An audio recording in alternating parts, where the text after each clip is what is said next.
मेरे प्यारे साथियों, नमस्कार। FEIS के इस ऑनलाइन करंट अफेयर्स में मैं डॉक्टर विजय अग्रवाल आप सभी का हार्दिक रूप से स्वागत करता हूं। दोस्तों, यह फरवरी 2025 का संस्करण है और इसमें हम लोगों ने जनवरी 2025 के महीने की जो बहुत महत्वपूर्ण घटनाएं रही हैं उन्हें शामिल किया है। देखिए, मैंने शब्द का प्रयोग किया है, बहुत महत्वपूर्ण घटनाएं रही हैं। इसका मतलब यह हुआ कि जितनी भी घटनाएं जनवरी में हुई हैं ये उनका कलेक्शन नहीं है, नॉट एट ऑल। यह उन घटनाओं में से उनका कलेक्शन है जो एग्जामिनेशन के पॉइंट ऑफ व्यू से हम लोगों को सबसे ज़्यादा महत्वपूर्ण इम्पॉर्टेंट मालूम पड़ रही हैं। यानी कि आप इसे एक प्रकार से एक्सक्लूसिव कलेक्शन कह सकते हैं। और हम लोगों का अभी तक का जो इस बारे में अनुभव रहा है बहुत ही बेहतर रहा है, इसलिए हम लोग इसकी कंटिन्यूटी को भी बनाए हुए हैं। और मुझे इस बात को कहते हुए बहुत खुशी हो रही है कि हमारे इन संस्करणों को आप सबका भी बेहद प्यार और सम्मान मिल रहा है। तो दोस्तों, इससे पहले कि मैं संस्करण की घटनाओं की चर्चा की शुरुआत करूं, कुछ तथ्य मुझे बताने हैं। पहली बात तो यह कि इसे हम लोग 3 भागों में बांटकर आप तक पहुंचाते हैं। इसका जो पहला भाग होता है उसमें उन घटनाओं को, खबरों को लिया जाता है जो प्री एग्जामिनेशन की दृष्टि से इम्पॉर्टेंट मालूम पड़ते हैं। जाहिर है कि जो घटनाएं प्री एग्जामिनेशन की दृष्टि से इम्पॉर्टेंट लगेंगी उनके एक्सप्लेनेशन में हम नहीं जाएंगे, बहुत विस्तार के साथ उनके बारे में चर्चा नहीं करेंगे। लेकिन जो दूसरा इसका भाग है जो मुख्य परीक्षा से संबंधित है, उसमें घटनाएं ली जाती हैं, उनकी संख्या बहुत कम होती है और उन्हें एक्सप्लेनेशन के साथ आपके सामने रखा जाता है। हम ये मान करके चलते हैं सामान्यतया कि इसमें जो टॉपिक लिए गए हैं उनके मुख्य परीक्षा में पूछे जाने की संभावना सबसे अधिक है। और जो तीसरा भाग होता है वह संदर्भ का भाग होता है, रेफरेंस का भाग होता है। उसके तहत अगर कोई इम्पोर्टेंट रिपोर्ट आई है, कोई महत्वपूर्ण डेटा मिला है, सुप्रीम कोर्ट की कोई टिप्पणी है, इस तरह की बातें शामिल की जाती हैं। संदर्भ के बारे में मैं एक बात यहाँ आप सबको ज़रूर बताना चाहूँगा। अगर हम चाहें ना तो संदर्भ के तहत हम 50 आपको आंकड़े दे सकते हैं, 50, उससे भी ज़्यादा अगर आप कहेंगे तो। लेकिन थोड़ी देर के लिए सोच करके देखिए कि अगर हम 50 आंकड़े दे देते हैं तो क्या उनमें से 5 भी आपको याद रह पाएंगी? 1 साल के बाद का सोचिएगा, अभी तुरंत का नहीं। और फिर उन 50 में से यदि आपको 5 याद भी रह जाते हैं तो क्या ये जरूरी है कि वे 5 आंकड़े वही होंगे जो आपके लिए इंपॉर्टेंट होंगे? नहीं ना। इस बात का ध्यान रखिएगा, क्योंकि जब मेरी स्टूडेंट से बातचीत होती है तो कुछ लोगों को इस बात की शिकायत रहती है कि सर वो तो बहुत ज़्यादा प्रोवाइड करते हैं, उसमें तो इतनी सारी घटनाएं आ रही हैं, उसमें तो इतने सारे उनके बारे में बताया गया है और आपने तो इसमें उतना नहीं दिया है। हमारे प्रिंसिपल को समझ लीजिए, सिद्धांत को समझ लीजिए। हम आपके सिर पर बोझ नहीं लादना चाहते और यह सबसे आसान तरीका है कि जितना बड़ा टोकरा हम आपके सिर पर रख देंगे हम उतने ही सुरक्षित हो जाएंगे कि भैया हमने तो बता दिया था, अब तुम नहीं पढ़ोगे, तुम नहीं याद करोगे, मेहनत नहीं करोगे तो हम क्या कर सकते हैं। लेकिन हम जानते हैं कि हम ऐसा करके आपके साथ न्याय नहीं कर रहे हैं। मेंटर के रूप में हमारी ये जिम्मेदारी बनती है कि आपको वही बातें बताएं जो आपको जाननी चाहिए, अदरवाइज तो आप खुद भी पढ़ सकते हैं। हाँ, ये बात जरूर है कि हो सकता है कि उसमें कुछ बातें मिस हो जाएं। हम ये गारंटी नहीं कह रहे हैं कि बस इसी के अंदर आएगा, नॉट एट ऑल।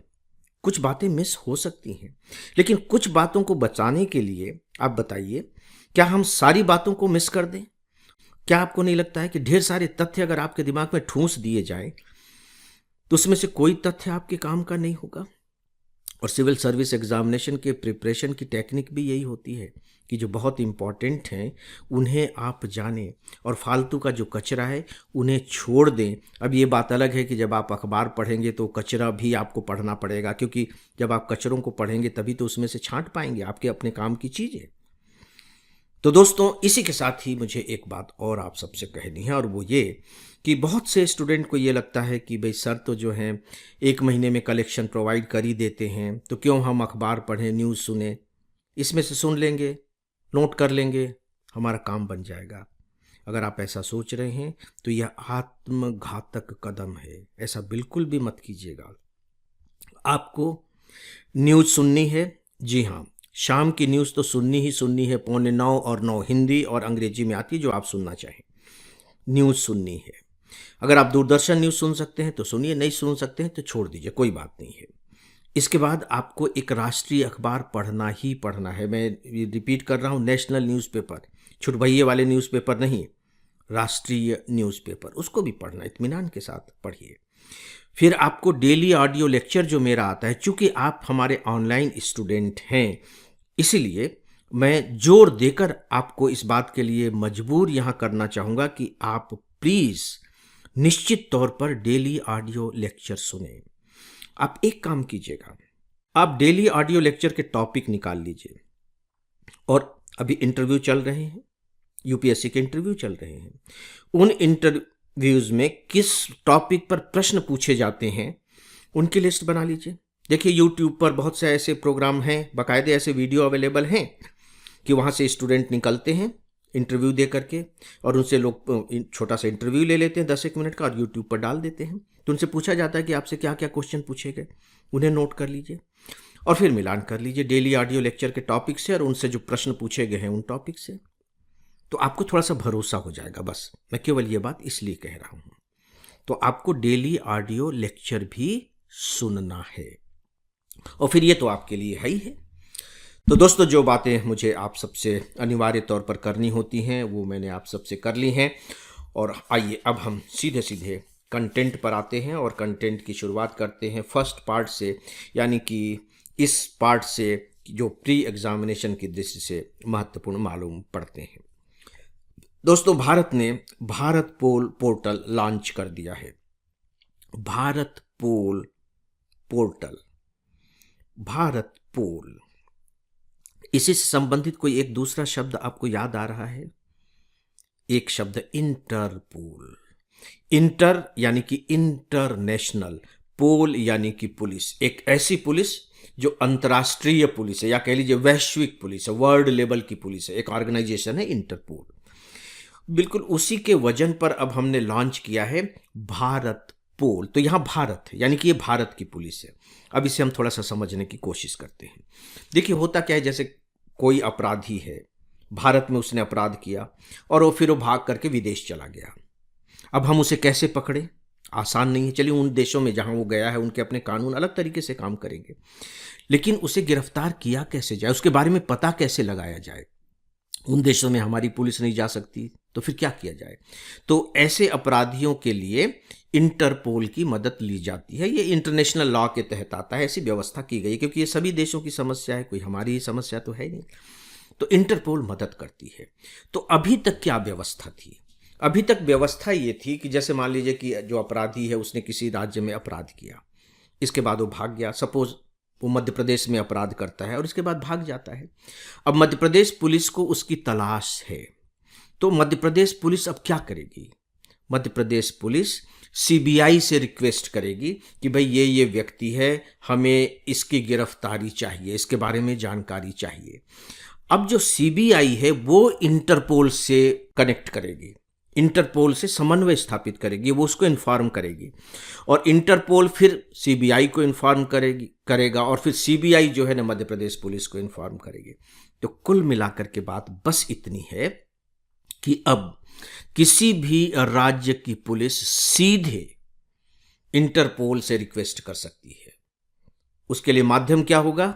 उसके लिए माध्यम है भारत पोल, यानी कि भारत पोल में आप अपनी रिक्वेस्ट डाल दीजिए, वो इंटरपोल को मिल जाएगा, और बस अब आप सीधे उससे कांटेक्ट बनाए रखिए। यानी कि अभी तक इंटरपोल से कोई भी जानकारी लेने के लिए राज्यों को सीबीआई की मदद लेनी पड़ती थी, अब उन्हें सीबीआई की मदद नहीं लेनी पड़ेगी। तो आपको नहीं लगता है कि इससे जो काम करने की जो गति है वो तेज हो जाएगी, और जो अपराध करके विदेशों में भाग जाते हैं उनके मन में भी थोड़ा सा ये भय रहेगा कि नहीं भैया ये फटाफट काम होने लगा है, तो वो भी थोड़ा सा भयभीत होंगे, थोड़ा सा घबराएंगे।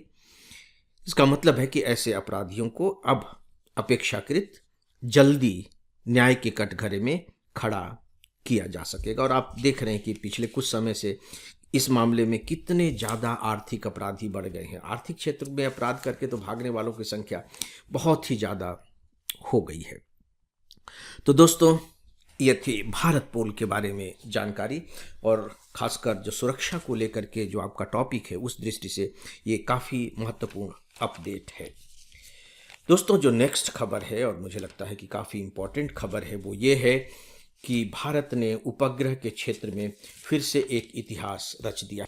लगातार अंतरिक्ष के क्षेत्र में आपको मालूम है कि भारत किस तरीके से इतिहास रचता चला जा रहा है, और भारत की जो अंतरिक्ष की उपलब्धियां हैं वो पूरी दुनिया में अब पहचानी जाने लगी हैं। इसके बारे में मैं यहाँ बात नहीं कर रहा हूँ। यहाँ हम बात करेंगे एक घटना के बारे में जो हमारे लिए जानना जरूरी है। स्पेसडेक्स मिशन में भारत को सफलता मिल गई है। तो आपको जानना चाहिए कि स्पेसडेक्स क्या है। स्पेस समझ गए आप?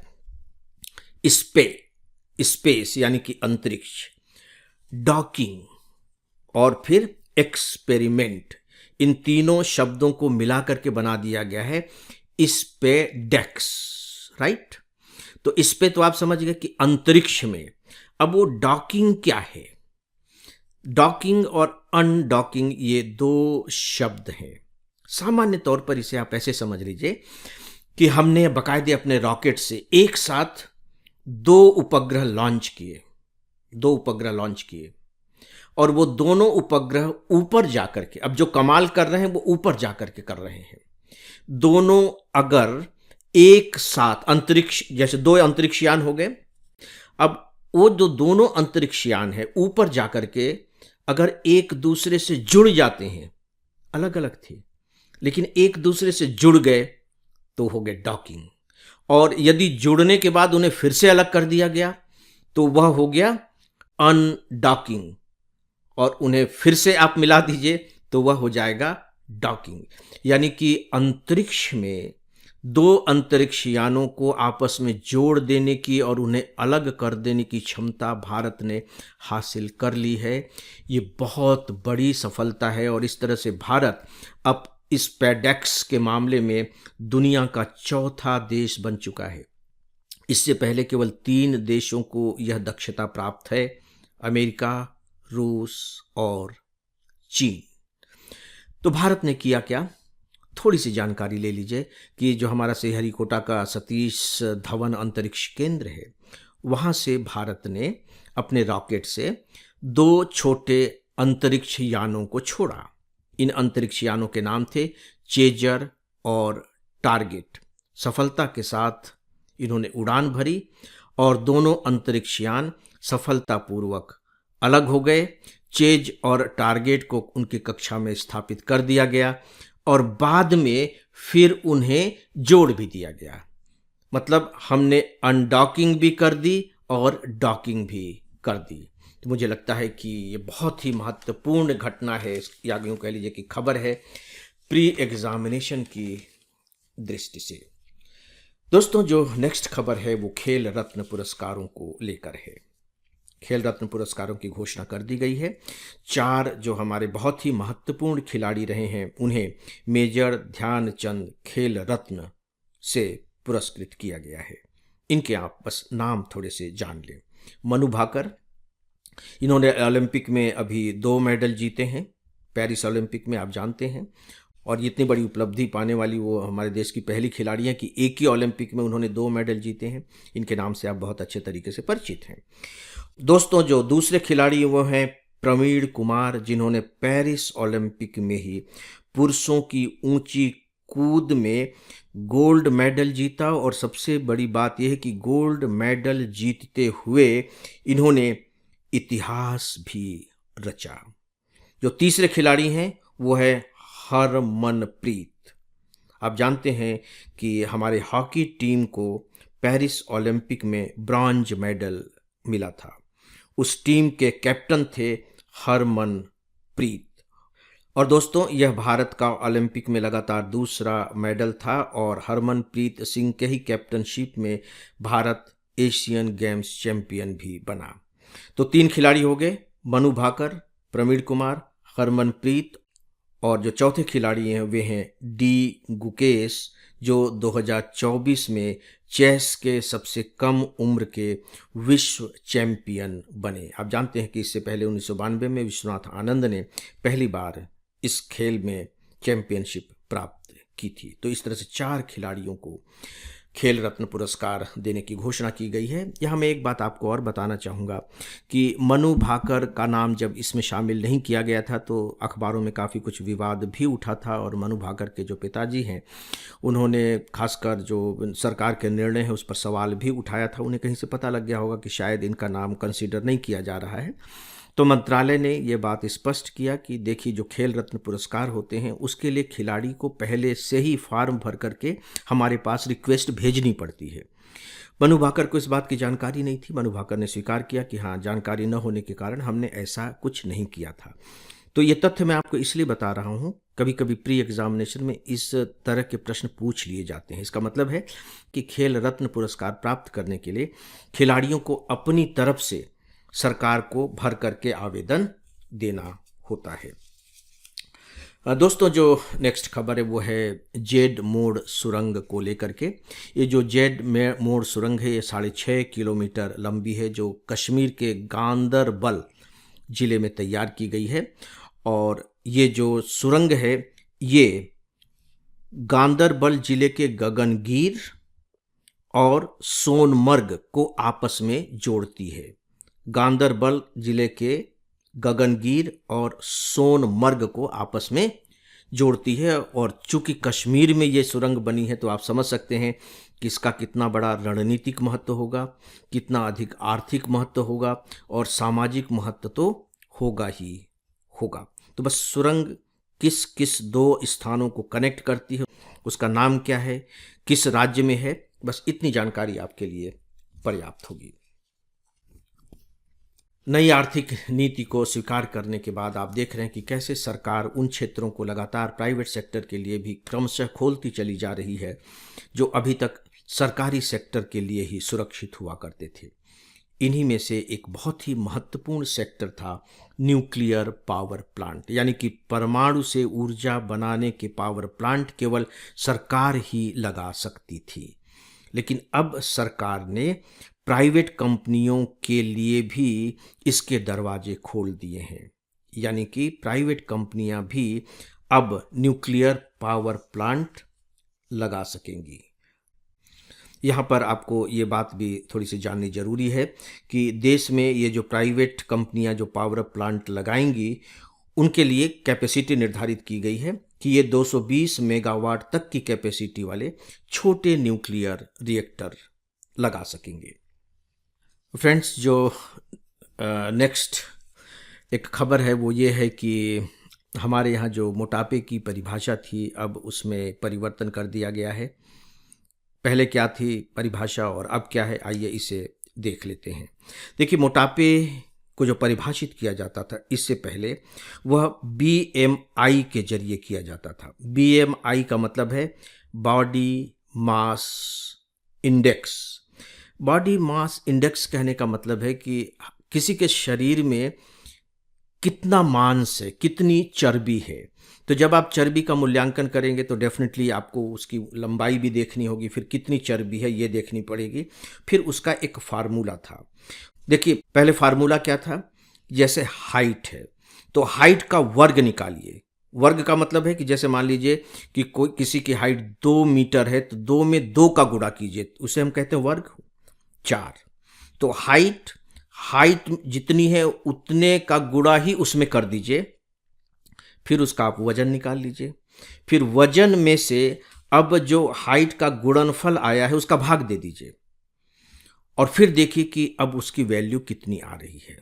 तो इससे पहले अगर वैल्यू 25 या उससे ऊपर है तब उसे मोटा माना जाता था, लेकिन अब इसमें थोड़ा सा परिवर्तन किया गया है।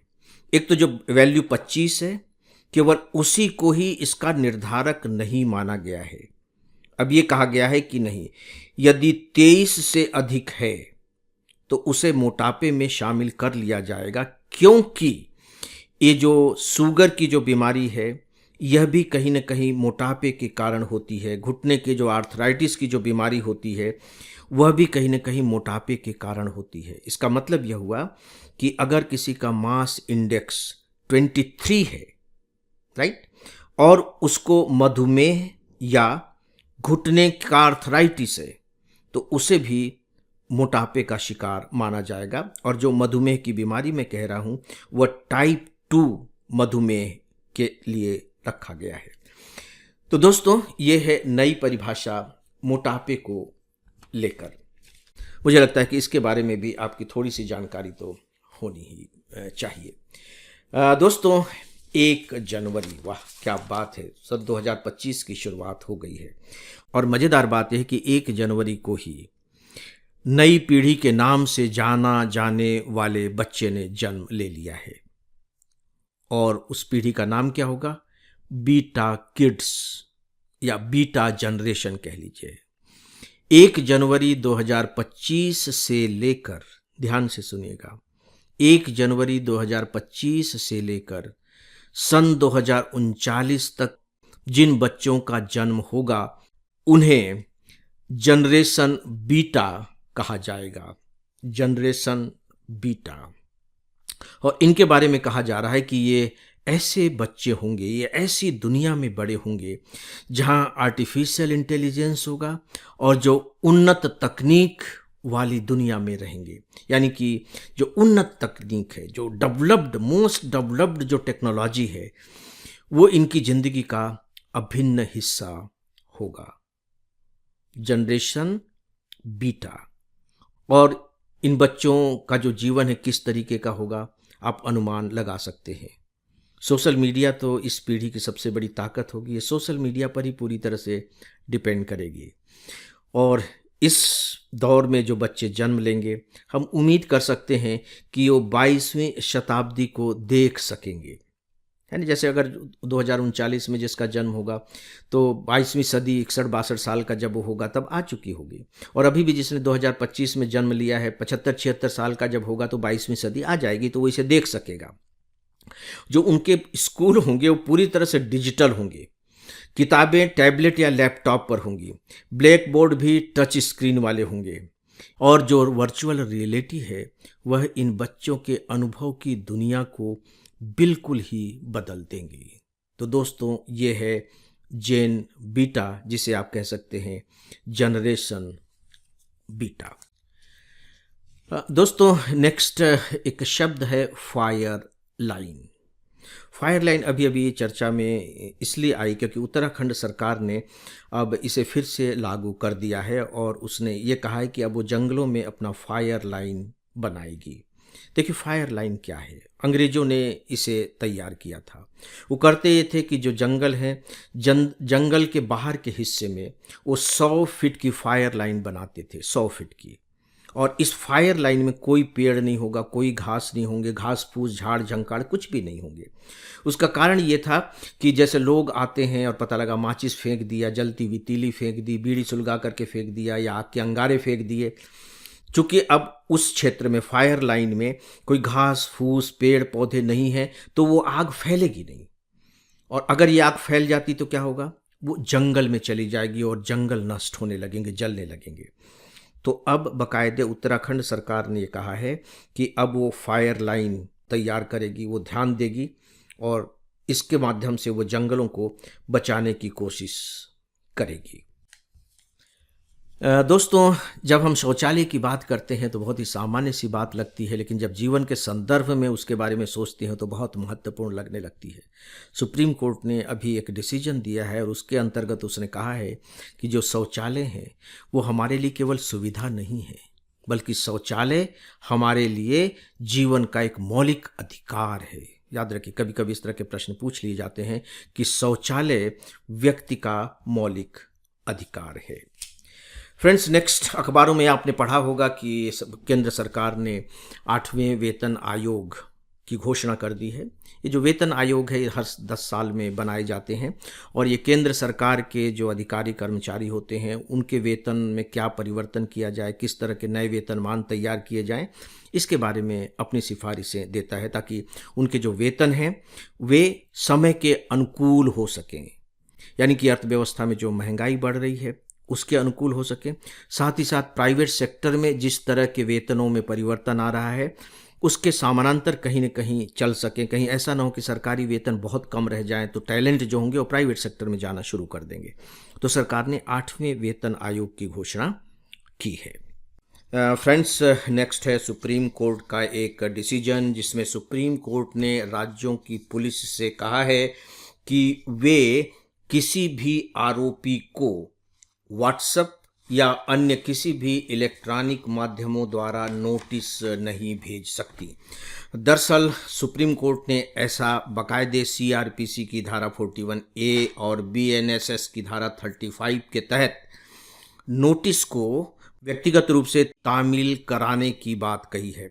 व्यक्तिगत रूप से तामील कराने का मतलब है कि पुलिस व्यक्तिगत रूप से आरोपी के पास जाकर उसे नोटिस थमाए। लेकिन यहाँ एक व्यावहारिक परेशानी है। परेशानी यह है कि जो आरोपी होता है सामान्यतः वह नोटिस लेता नहीं है। ऐसा नहीं कि वो सामने लेने से इनकार करता है। जब उसे पता लगता है कि पुलिस आ रही है तो घर से नहीं निकलेगा या कहीं बाहर चला जाएगा। अब पुलिस क्या करे? पुलिस उसके घर के बाहर अगर नोटिस चिपका करके आ जाती है, जनरली जैसा कि वो करती भी है, तो आरोपी बाद में कह देता है कि मुझे नोटिस मिला ही नहीं है। तो ऐसी स्थिति में पुलिस ने अब शुरुआत की थी कि व्हाट्सएप के जरिए या ईमेल के जरिए उन्हें नोटिस भेज दिया जाए, लेकिन सुप्रीम कोर्ट ने अब इसे अवैधानिक ठहराया है। यहाँ थोड़ी सी सोचने की बात यह है कि हम अब टेक्नोलॉजी के जिस एज में आ गए हैं, क्या सुप्रीम कोर्ट का यह डिसीजन व्यावहारिक है? क्योंकि यही पुलिस है जो अपराधियों को पकड़ने के लिए नई नई सूचना की तकनीकों का प्रयोग कर रही है। वह बाकायदे मोबाइल के जरिए ये पता लगा लेती है कि अभी आरोपी किस एरिया में होगा और इससे उसे मदद भी मिलती है। तो यहाँ सवाल यह उठता है कि क्या पुलिस को इलेक्ट्रॉनिक माध्यमों का इस्तेमाल नोटिस देने के लिए भी नहीं करना चाहिए? दोस्तों, ये सोचने की बात है, लेकिन फ़िलहाल चूँकि सुप्रीम कोर्ट ने यह आदेश दिया है तो राज्य पुलिस के सामने इसे मानने के अतिरिक्त कोई विकल्प नहीं होता। दोस्तों, सरकार ने चुनाव के नियमों में एक छोटा सा बदलाव किया है। चूँकि चुनाव बहुत इम्पॉर्टेंट आपके सिलेबस का टॉपिक है, इसलिए इसके बारे में थोड़ा जानना ही चाहिए। जब चुनाव हो जाते थे तो चुनाव आयोग से अक्सर जो लोग हैं या जो राजनीतिक दल हैं वे बाकायदे सीसीटीवी कैमरे के फुटेज और वेबकास्टिंग के फुटेज मांगते थे। ये कौन से फुटेज थे? यहाँ आपको ध्यान देना होगा। जब चुनाव हो रहे होते हैं, यानी कि वोटिंग हो रही होती है, उस समय पोलिंग बूथ पर बाकायदे सीसीटीवी कैमरे लगाए जाते हैं और सूचनाओं का आदान प्रदान किया जाता है। चुनाव आयोग का कहना था कि यदि हम इन फुटेज को लोगों को देते हैं तो इससे मतदान की गोपनीयता प्रभावित हो सकती है। स्वाभाविक रूप से प्रभावित हो जाए, क्योंकि सीसीटीवी कैमरे से आपको अंदर का सब कुछ दिखाई दे रहा है। साथ ही साथ उसका ये भी कहना था चुनाव आयोग का कि अगर हम वो फुटेज दे दें तो बाकायदे इस फुटेज का प्रयोग आर्टिफिशियल इंटेलिजेंस के जरिए फर्जी न्यूज़ गढ़ने के लिए किया जा सकता है, फर्जी विचार फैलाने के लिए किया जा सकता है और इससे जो मतदान की विश्वसनीयता है वो बहुत ज़्यादा बाधित होगी। चुनाव आयोग ने अपने इन तर्कों के साथ सरकार से अनुरोध किया था कि प्लीज़ इसके बारे में कानून बनाएं और अब सरकार ने कानून बना करके साफ तौर पर कह दिया है कि सीसीटीवी कैमरा और वेबकास्टिंग फुटेज और उम्मीदवारों की वीडियो रिकॉर्डिंग जैसे इलेक्ट्रॉनिक दस्तावेज सार्वजनिक नहीं किए जाएंगे। तो ये एक इम्पॉर्टेंट खबर मुझे मालूम पड़ रही थी। दोस्तों, डीप सीक के बारे में आप बहुत अच्छे तरीके से जानते हैं।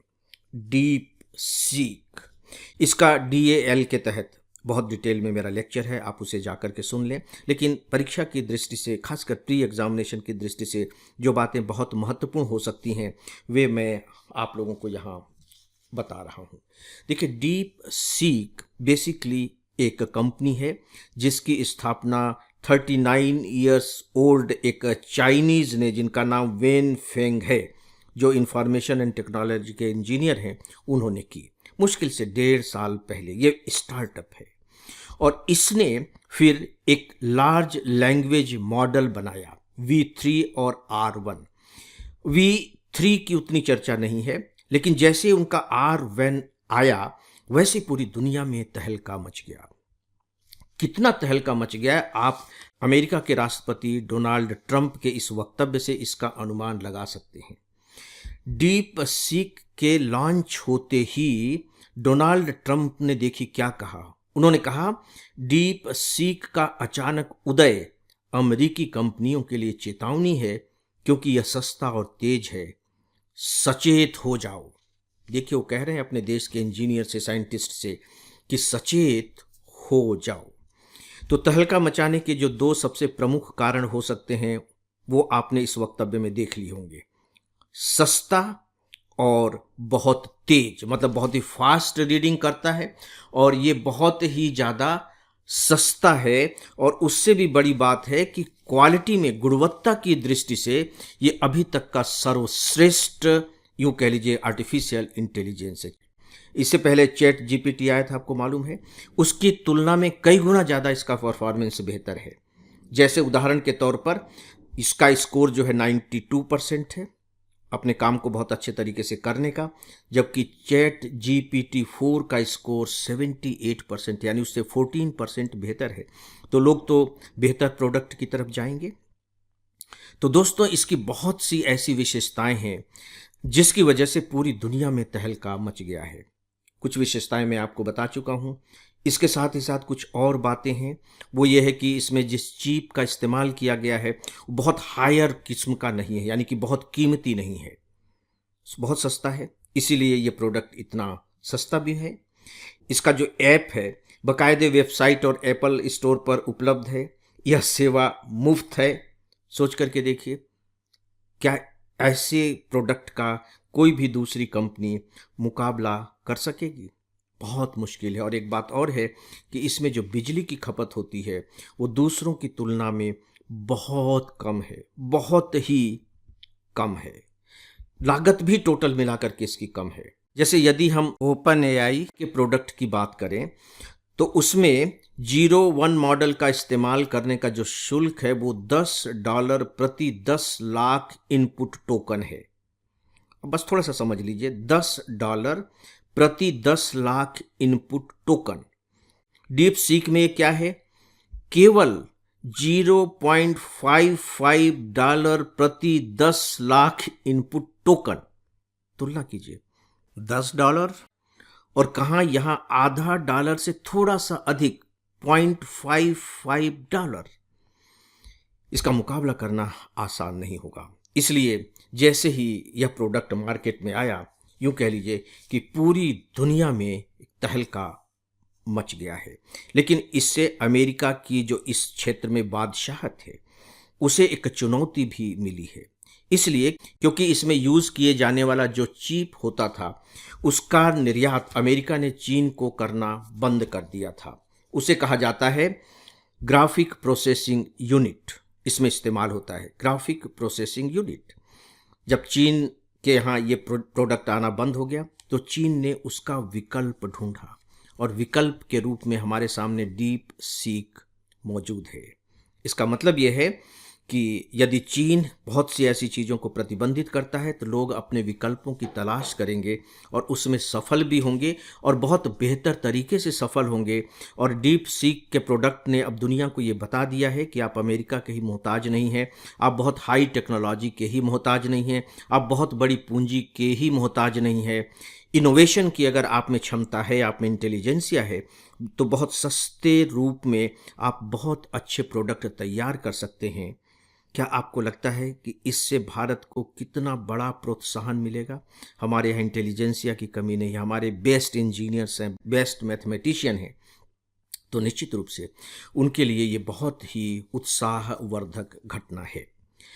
दोस्तों, अब नेक्स्ट मज़ेदार खबर है और वह यह है कि चंद्रमा को भी अब संकटग्रस्त ऐतिहासिक स्थलों की सूची में शामिल किया गया है। चंद्रमा को सोचिए, एक संस्था है विश्व स्मारक कोष, विश्व स्मारक कोष, जो 1965 से काम कर रही है और न्यूयॉर्क में इसका हेडक्वार्टर है।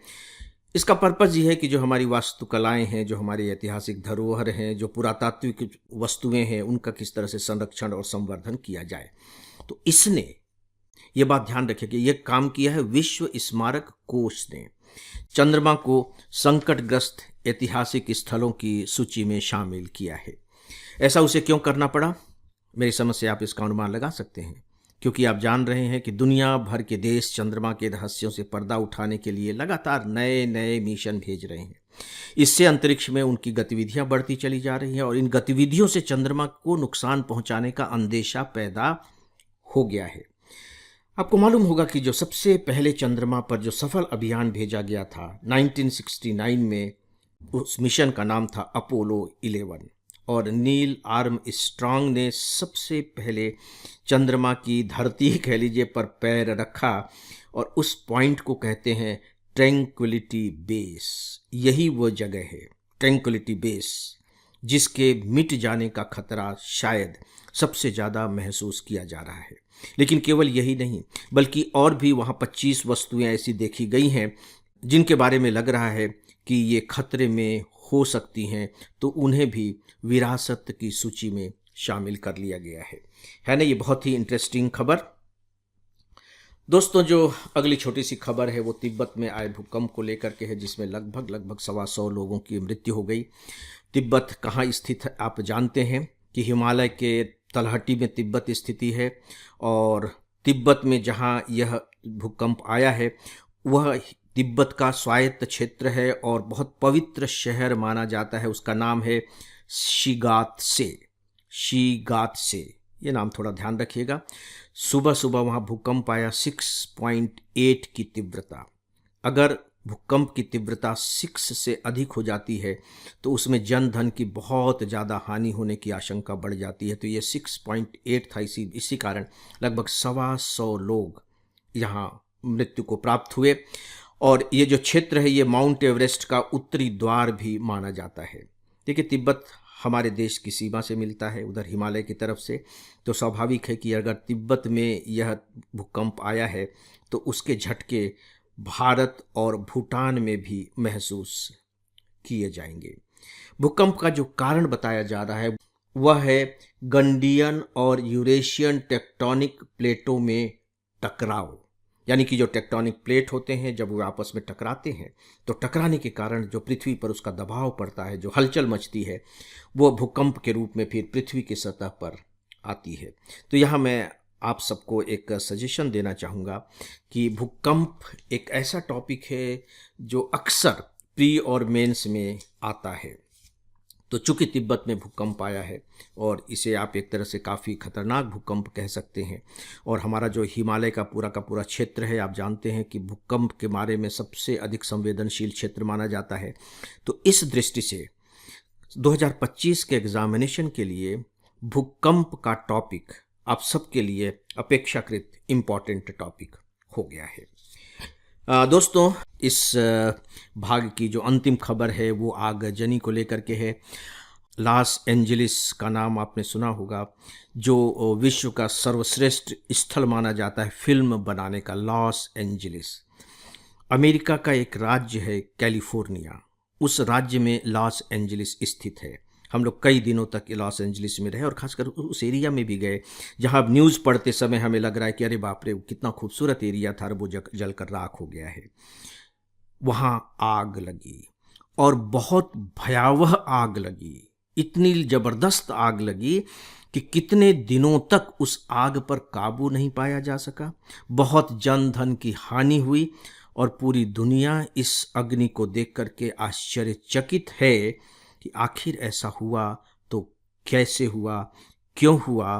कहीं ऐसा तो नहीं कि यह ग्लोबल वार्मिंग की देन हो, और अगर सच में यह ग्लोबल वार्मिंग की देन है तो आप कल्पना कर सकते हैं कि पूरी दुनिया के लिए यह कितना चिंतित कर देने वाला है।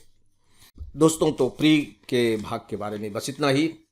अब हम लोग बात करेंगे उन खबरों और घटनाओं के बारे में जो मुख्य परीक्षा की दृष्टि से महत्वपूर्ण मालूम पड़ते हैं। इसकी जो सबसे बड़ी खबर है वो ये है दोस्तों कि जो उत्तराखंड राज्य है हमारा, वह अपने यहाँ यूसीसी यूनिफॉर्म सिविल कोड, जिसे हिंदी में हम कहते हैं समान नागरिक संहिता, लागू करने वाला देश का पहला राज्य बन गया है। राइट, समान नागरिक संहिता, इसके बारे में यहाँ मैं विस्तार से कुछ भी बताने नहीं जा रहा हूँ, क्योंकि आप इसके बारे में जानते हैं। काफ़ी कुछ इसके बारे में पहले भी बहुत विस्तार के साथ बातचीत की जा चुकी है। थोड़े से जो महत्वपूर्ण तथ्य हैं वो जरूर मैं यहाँ आप लोगों के सामने रखना चाहूँगा। कुछ बातें प्री एग्जामिनेशन की दृष्टि से आपके दिमाग में क्लियर होनी चाहिए। पहली बात तो यह है कि इसका जो एक्ट है राज्य की विधानसभा ने काफ़ी पहले पारित कर दिया था, और यहाँ तक कि राष्ट्रपति जी ने बाकायदे मार्च 2024 में ही इसे अनुमोदित भी कर दिया था। याद रखिए, अनुमोदित कर दिया था, क्योंकि ये कानून ऐसा है जिसके लिए केंद्र की सहमति आवश्यक होती है। तो इसीलिए राज्यपाल ने इसे राष्ट्रपति के पास भेजा था, राष्ट्रपति ने अनुमोदित कर दिया था। लेकिन अनुमोदन होते ही कोई भी एक्ट लागू नहीं हो जाता है। राज्य उसे लागू बाद में करती है या अपनी इच्छा अनुसार जब भी चाहे करती है, और यदि चाहे तो न भी करे। तो उत्तराखंड ने जो इसे लागू किया है वो किया है 27 जनवरी को, रिपब्लिक डे के ठीक एक दिन बाद, 27 जनवरी। चूंकि ये 27 जनवरी को लागू किया गया है, यानी रिपब्लिक डे के एक दिन बाद, इसीलिए तिथि को याद रखिएगा, 27 जनवरी। और उत्तराखंड सरकार ने घोषणा की है कि वे इस तिथि को, इस डेट को, यानी कि 27 जनवरी को समान नागरिक संहिता दिवस के रूप में मनाएगी। ठीक है, यहाँ आपको दो बातें और ध्यान में रखनी है। पहली बात तो यह है कि यह समान नागरिक संहिता वहाँ की जो अनुसूचित जनजाति के लोग हैं उन पर लागू नहीं होगा, और इसका कारण यह है कि बाकायदे हमारे संविधान के अनुच्छेद 342 के तहत उनके अधिकारों की रक्षा का प्रावधान किया गया है। राइट।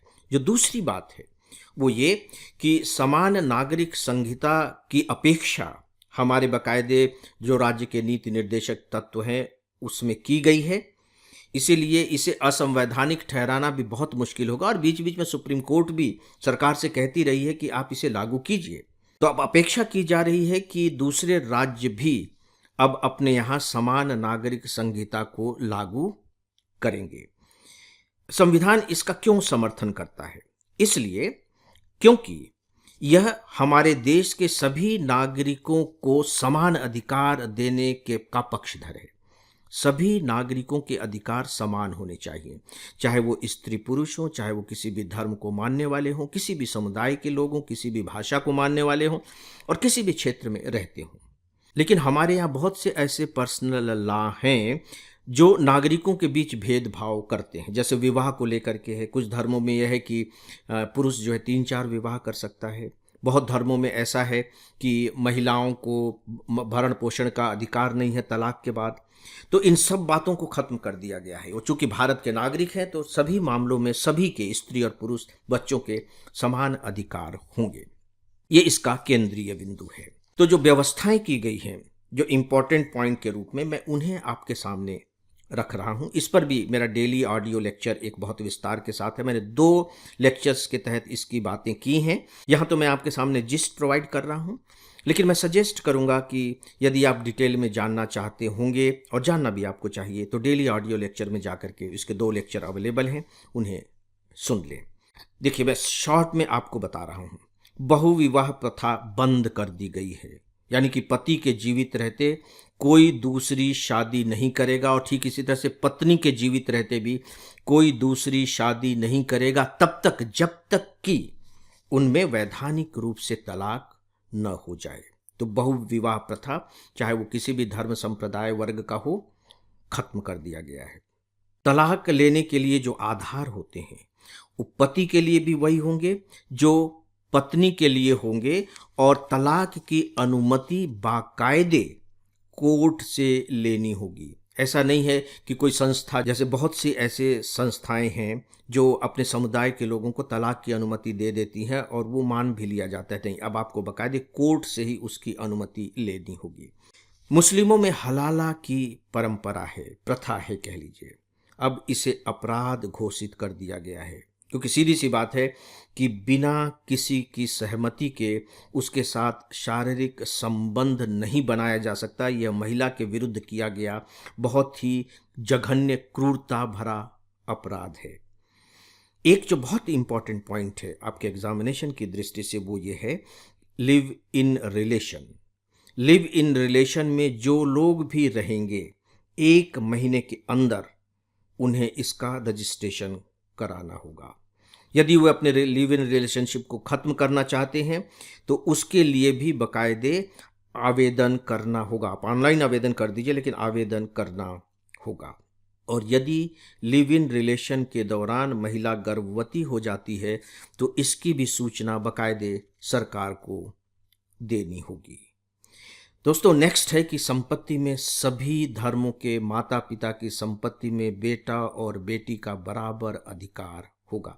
वैसे ये केंद्रीय कानून भी है, लेकिन कुछ राज्यों में एक अलग तरह की व्यवस्था थी, इसलिए ऐसा किया गया है। हर विवाह का रजिस्ट्रेशन होगा। जैसे देखिए कि बहुत से ऐसे विवाह होते हैं कि संस्थाएं करा देती हैं, आर्य समाज ने करा दिया, मंदिर ने करा दिया, उन्होंने सब प्रमाण पत्र दे दिया और वो मान्य होता है। ठीक है, आप वहाँ कर लीजिए, लेकिन आपको बाकायदे सरकारी दफ्तर में जा कर के उसका रजिस्ट्रेशन कराना होगा। एक इंटरेस्टिंग बात इसमें यह भी है कि 26 मार्च 2010 के बाद हुई सभी शादियां इस दायरे में आएंगी, और इसे लागू करने के तुरंत बाद उत्तराखंड के जो मुख्यमंत्री हैं उन्होंने बाकायदे अपने विवाह का रजिस्ट्रेशन कराया। मुझे लगता है कि ये उनका बहुत अच्छा कदम था, ताकि लोग इसके लिए प्रेरित हो सके। एक व्यवस्था और भी की गई है कि यदि बाहरी कोई व्यक्ति है और वो उत्तराखंड में लंबे समय से रह रहा है तो उसे भी यूसीसी बांधना होगा, समान नागरिक संहिता का पालन करना होगा। विवाह की उम्र हमारे राष्ट्रीय उम्र के समकक्ष कर दी गई है। लड़के के लिए 21 साल और लड़की के लिए 18 साल, चाहे फिर वो लड़के और लड़की किसी भी धर्म के क्यों न हों। एक अच्छी व्यवस्था इसमें यह भी की गई है कि मुस्लिम भी अब बाकायदे बच्चों को गोद ले सकेंगे। सामान्यतया जो मुस्लिम धर्म के लोग हैं उनमें बच्चों के भरण पोषण करने की स्थिति तो है, लेकिन गोद लेने की स्थिति उस तरीके से नहीं है। दोस्तों, अंतिम एक और बिंदु मैं आपके सामने रखना चाहूँगा जो मुझे थोड़ा सा महत्वपूर्ण लग रहा है। वो ये है कि जैसे कोई विवाह अमान्य घोषित कर दिया गया कि नहीं, यह विवाह वैधानिक रूप से ठीक नहीं है, रद्द कर दिया गया, लेकिन इससे पहले तो पति और पत्नी बन करके वो साथ में रह रहे थे। अब इस दौरान बच्चा भी हो गया है, तब उस बच्चे का क्या? इसके लिए एक बहुत अच्छी व्यवस्था की गई है कि ठीक है, विवाह अब अमान्य हुआ है, लेकिन यदि बच्चा हो चुका है तो वो वैध माना जाएगा और उसके सारे अधिकारों की रक्षा होगी। मुझे लगता है कि बहुत बड़ी बात है और बहुत अच्छी बात भी है जो होनी ही चाहिए। फ्रेंड्स, अगली खबर है कि डॉलर के मुकाबले रुपए में पिछले महीने बहुत तेज़ी से गिरावट आई है और यह गिरते गिरते लगभग $1 के बदले 86 रुपये तक पहुंच गई, जो कुछ ही समय पहले तक 82 रुपये थी। और यह जो गिरावट है दिखने में 4 रुपये की लगती है, लेकिन जब आप इसे वॉल्यूम के टर्म में सोचते हैं तो बहुत बड़ी गिरावट मानी जाती है। आइए इसके माध्यम से हम थोड़ा अर्थशास्त्र को समझने की कोशिश करते हैं। देखिए, हम जो विदेशों में भुगतान करते हैं, ज़्यादातर भुगतान हमारा डॉलर में होता है। हमारा ही नहीं बल्कि दुनिया के ज़्यादातर देश भुगतान अपना जो करते हैं विदेशों को, वो डॉलर में करते हैं। यानी कि डॉलर एक अंतर्राष्ट्रीय मुद्रा है, और केवल अंतर्राष्ट्रीय मुद्रा ही नहीं है बल्कि बहुत शक्तिशाली मुद्रा है। जैसे मान लीजिए कि हमें $1 के बदले पहले 50 रुपये देने पड़ते थे किसी समय, तो अब उसी $1 के बदले में हमें 86 रुपये देने पड़ेंगे। यह हुआ डॉलर के मुकाबले रुपए की कीमत में गिरावट। अब हम समझेंगे कि इससे क्या लाभ होने हैं, इससे क्या हानि होने हैं, और सबसे पहले आइए समझते हैं कि इस गिरावट का कारण क्या है। क्यों डॉलर के मुकाबले रुपए में गिरावट आ रही है? इसके 2-3 बहुत प्रमुख कारण हैं। जब से ट्रंप अमेरिका के राष्ट्रपति बने हैं, आप लगातार सुन रहे हैं कि वो अमेरिका को पुनर्जीवन देने की बात कर रहे हैं। अमेरिका अमेरिकियों के लिए, आइए अमेरिका को फिर से महान बनाएं, ऐसी बातें कर रहे हैं। अब प्रवासियों को भी वहाँ से निकालने की बात की जा रही है। इसका मतलब है कि वे चाह रहे हैं कि अमेरिका की जो अर्थव्यवस्था है वो और ज़्यादा मजबूत हो। और आपको मालूम है कि किस तरह से ट्रंप जी बीच बीच में इस तरह के बयान देते हैं कि वो जो सामान उनके यहाँ चाइना से आयात होता है, भारत से आयात होता है, मैक्सिको से आयात होता है, कनाडा से आयात होता है, यहाँ तक कि ब्रिक्स देशों से आयात होता है, उस पर वो बहुत ज़्यादा टैक्स लगाएंगे। यदि उन्होंने ऐसा किया और वो ऐसा करेंगे भी, तो सीधी सी बात है कि जो अमेरिकी अर्थव्यवस्था है वो बहुत मजबूत होगी, उसका आर्थिक विकास बहुत तेजी के साथ होगा। उसके जो दूसरे दुष्परिणाम होंगे हम उन पर बात नहीं कर रहे हैं, लेकिन अर्थव्यवस्था को तो मजबूती मिलेगी ही, क्योंकि वो एक प्रकार से अमेरिका के लिए संरक्षणवादी नीति अपनाने जा रहे हैं। तो ऐसी स्थिति में बहुत स्वाभाविक है कि अमेरिका के वे लोग जिन्होंने हमारे यहाँ निवेश कर रखा है, या यूं कह लीजिए कि हमारे यहाँ धन दे रखा है डॉलर के फॉर्म में, वो अपना पैसा निकालेंगे। क्यों निकालेंगे? इसलिए क्योंकि उन्हें अब लगेगा कि अमेरिका में अगर हम इसे इन्वेस्ट करते हैं तो हमारा प्रॉफिट ज़्यादा होगा। तो स्वाभाविक है कि जिसको जहां प्रॉफिट की ज़्यादा संभावना लगेगी वहां वह अपनी पूंजी का निवेश करेगा। दूसरी बात और भी एक है कि अमेरिका का जो रिजर्व बैंक है, जो सेंट्रल बैंक है, जिसे फेडरल बैंक कहा जाता है, उन्होंने अपने ब्याज की दर अच्छी खासी कर दी है। लगभग 4 से 4.5% ब्याज दर उन्होंने कर रखी है।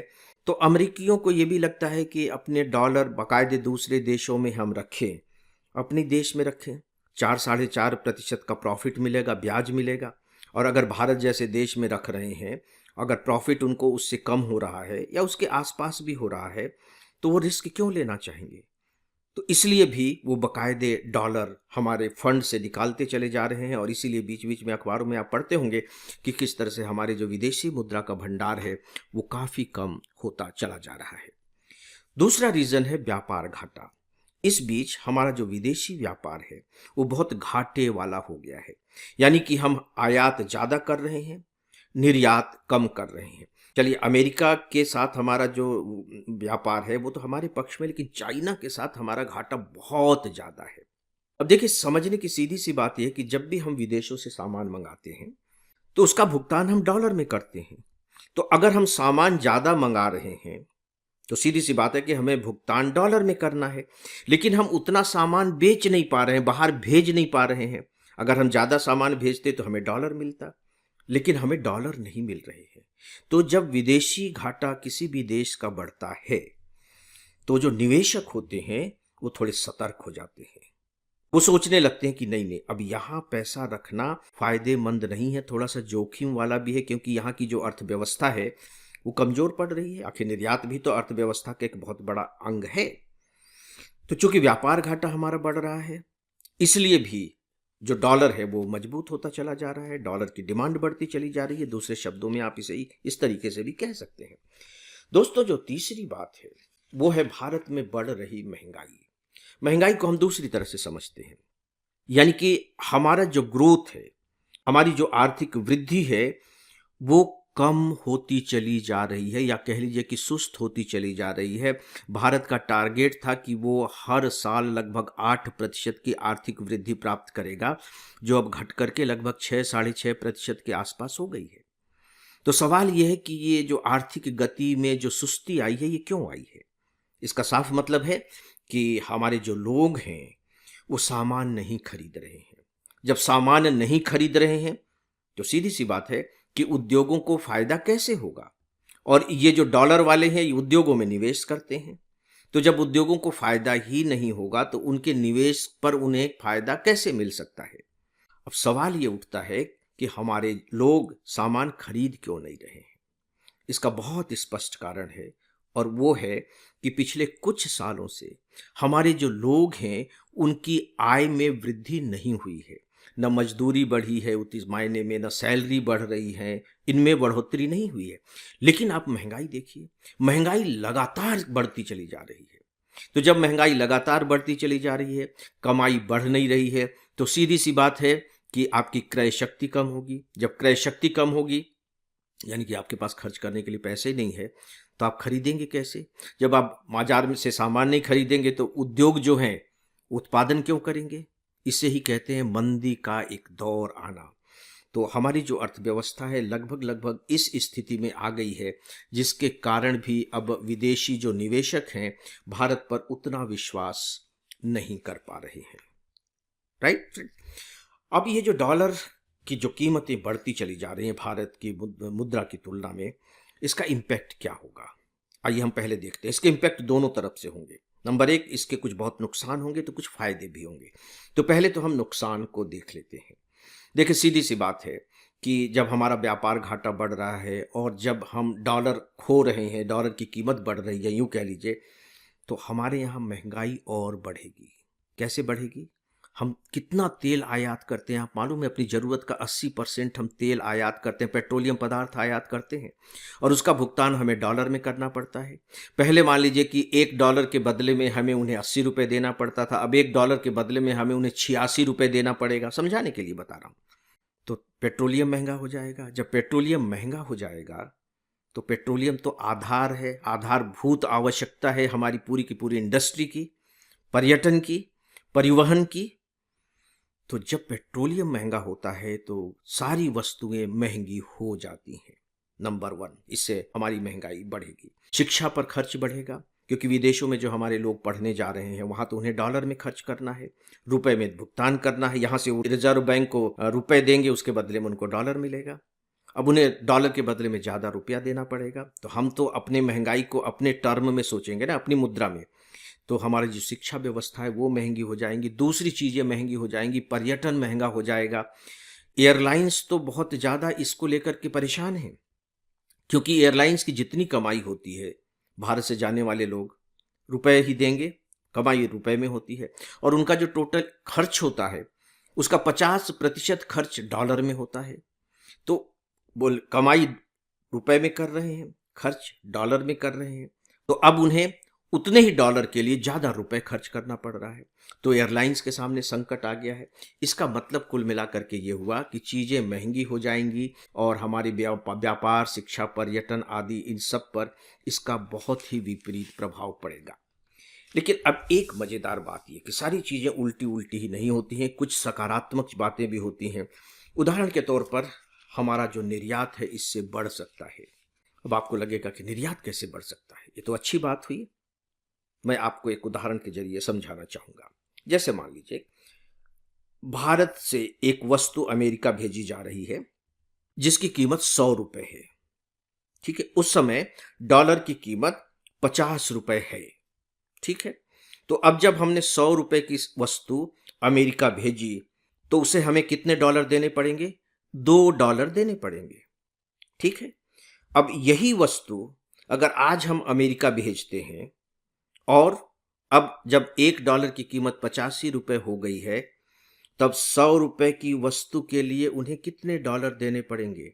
लगभग लगभग $1.25, उससे भी थोड़ा कम। तो जो वो $2 में सामान खरीद रहे थे वही सामान को अब वो $1.25 में खरीद सकेंगे। तो वो तो उनके लिए तो हमारा सामान बहुत सस्ता हो गया ना। हमने अपने सामान की कीमत कम नहीं की है। सच पूछे तो चूंकि उनके डॉलर की कीमत बढ़ गई है तो हमारा सामान सस्ता हो गया है, और सीधी सी बात है कि जब हमारा सामान सस्ता होगा तो हमारा सामान ज़्यादा बिकेगा। तो इस तरीके से निर्यात में वृद्धि भी होती है।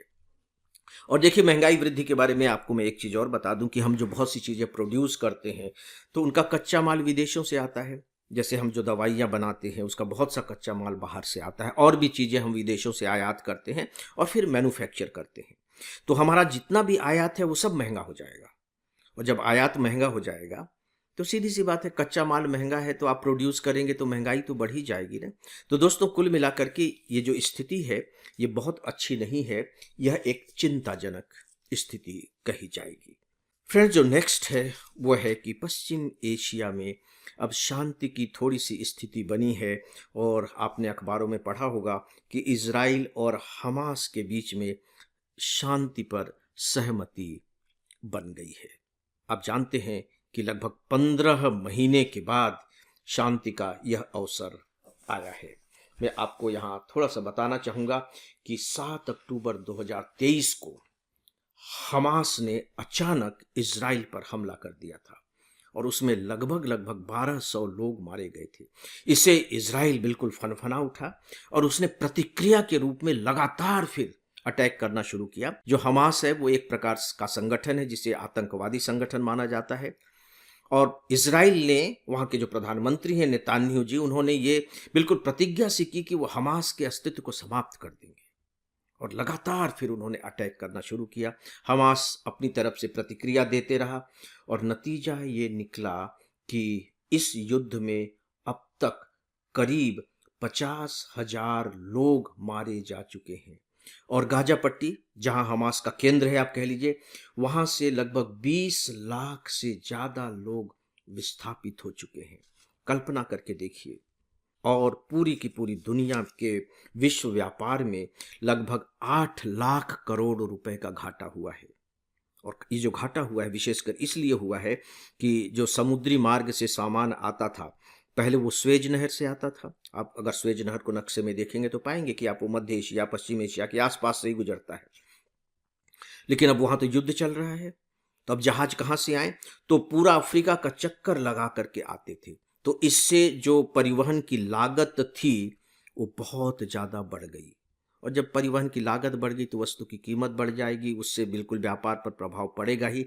तो लगभग 8 लाख करोड़ रुपए का घाटा उठाना पड़ा। कितने लोग मारे गए। लेकिन थैंक्स गॉड कि अमेरिका के मध्यस्थता से अब यह समझौता, शांति समझौता हुआ है। यह शांति समझौता कतर में हुआ है।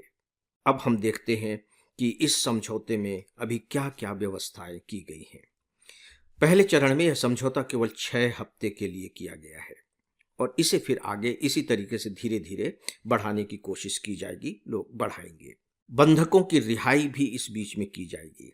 आपको मालूम है कि हमास ने इजराइल के कुछ बंधक बना लिए थे, और इजराइल ने भी बाकायदे फिलिस्तीनियों को कैद कर लिया था। तो अब उन्होंने समझौता किया है कि दोनों क्रमशः धीरे धीरे अपने यहाँ के बंधकों को रिहा करेंगे।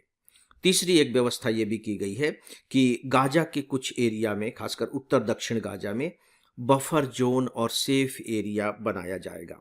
बफर जोन और सेफ एरिया कहने का मतलब है एक ऐसा क्षेत्र जहां कोई भी सेना नहीं होगी, लोग नहीं होंगे। तो आप कह लीजिए एक ऐसी पट्टी बना दी जाएगी जिसको पार करने के बाद ही वहां की सेना एक दूसरे के देश में प्रवेश कर सकेगी। तो चूंकि वो बफर जोन होगा, इसीलिए वहां कोई भी सेना कदम नहीं रख सकेगी। दोस्तों, एक अच्छी बात यह है कि इस शांति समझौते का पालन होना शुरू हो गया है। पूरी दुनिया ने बहुत राहत की सांस ली है, और उम्मीद की जा रही है कि शायद यह शांति समझौता अंततः स्थायी हो जाए। फ्रेंड्स, अब हम आते हैं तीसरे भाग पर, जो संदर्भ का भाग है। एक डेटा है, और मुझे लगता है कि क्योंकि दिल्ली में जो चुनाव हो रहे हैं उसमें पानी की सप्लाई को लेकर के प्रॉब्लम हुई कि पानी में बहुत ज़्यादा प्रदूषण है, बहुत ज़्यादा जहर तक मिला दिया गया है फलाने फलाने को लेकर के। तो मुझे लगता है कि ये आंकड़ा इम्पॉर्टेंट हो जा रहा है कि केंद्रीय भूजल बोर्ड ने अभी बताया है कि हमारे देश के 440 जिलों का जो भूमिगत जल है वो प्रदूषित हो चुका है। उसमें नाइट्रेट की सांद्रता बहुत अधिक है, साथ ही साथ फ्लोराइड और आर्सेनिक भी सुरक्षित सीमा से बहुत अधिक है। पिछले साल भू जल को लेकर के प्रश्न पूछा गया था मुख्य परीक्षा में, तो ये लेटेस्ट आंकड़ा है। और आप जानते हैं कि हमारे देश में 788 जिले हैं, उनमें से 440 प्रदूषित हैं। आप सोच लीजिए 50% से ज़्यादा जिले का जो जल है, भूमिगत जल है, जिसका ज़्यादातर उपयोग हम पीने के लिए करते हैं, वो प्रदूषित है। और इसका सीधे सीधे इम्पैक्ट लोगों के स्वास्थ्य पर पड़ता है, क्योंकि विश्व स्वास्थ्य संगठन के अनुसार जो बीमारियां होती हैं, 80% बीमारियों का जो कारण होता है वह पीने का पानी होता है। दोस्तों, एक अच्छी खबर यह है कि सन 2024 में हमारे वे भारतीय प्रवासी जो विदेशों में रह रहे हैं, उन्होंने हमारे यहाँ 129.1 अरब डॉलर भेजा। 129.1 अरब डॉलर। और सबसे बड़ी बात यह है कि इतनी बड़ी राशि पूरी दुनिया में किसी देश के प्रवासियों ने नहीं भेजी है। यह हमारे लिए एक बहुत बड़ी बात है कि हमारे जो प्रवासी हैं भारत की अर्थव्यवस्था में इस रूप में कितना बड़ा योगदान कर रहे हैं। दोस्तों, एक इम्पॉर्टेंट खबर यह भी है कि पिछले 10 वर्षों में देश में जो बाल विवाह है उसमें 10% की कमी आई है। वर्तमान में यह 23% हो गई है और सरकार ने यह लक्ष्य निर्धारित किया है कि सन 2030 तक हम इस 23% को घटाकर 5% करेंगे। फ्रेंड्स, एक मज़ेदार खबर कि अमेरिकी जनगणना ब्यूरो के अनुसार 1 जनवरी 2025 को विश्व की जनसंख्या 8.09 अरब हो गई है। 8.09 अरब हो गई है, यानी कि हम 800 करोड़ से भी अधिक हो गए हैं। तो फ्रेंड्स, अब इसी के साथ ही मैं इस संस्करण को यहीं समाप्त करता हूं। मुझे पूरा विश्वास है कि आप सब बड़े इत्मीनान के साथ इसे सुनेंगे और इस तरह से सुनकर आप AFEIS के साथ भी न्याय करेंगे और निश्चित तौर पर खुद के साथ तो न्याय करेंगे ही। आप सबको मेरी शुभकामनाएं हैं। अब इजाज़त दें। नमस्कार।